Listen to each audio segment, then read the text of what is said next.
Welcome. In today's video, we'll walk you through the simple steps to remove multiple interests from your X, formerly Twitter account on your PC. This guide is based on the latest update, so let's dive right in and get started. First, open X in your browser and log into your account. Once you're on the home page, look at the menu on the left-hand side. Here, you'll see a variety of options. Scroll down and click on the More icon. This will expand a menu with additional settings.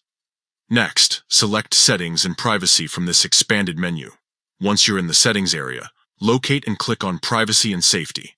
This section contains all the tools you need to manage your account's privacy preferences. Now, under Privacy and Safety, find and click on Content You See.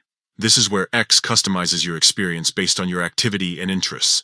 Within this section, you'll notice an option labeled Interests. Click on it. You'll now see a list of all the interests that X has associated with your account.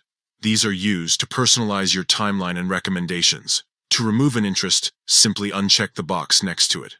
Go through the list and uncheck as many as you'd like to remove. Once you've unchecked all the interests you no longer want, there's no need to save anything manually. Your changes are automatically applied. And that's it. You've successfully removed multiple interests from your X account. By doing this, you're taking control of what content appears in your feed, ensuring it's more aligned with your current preferences. If you found this tutorial helpful, don't forget to like this video and subscribe for more tips on optimizing your online experience. Thanks for watching, and we'll see you in the next one.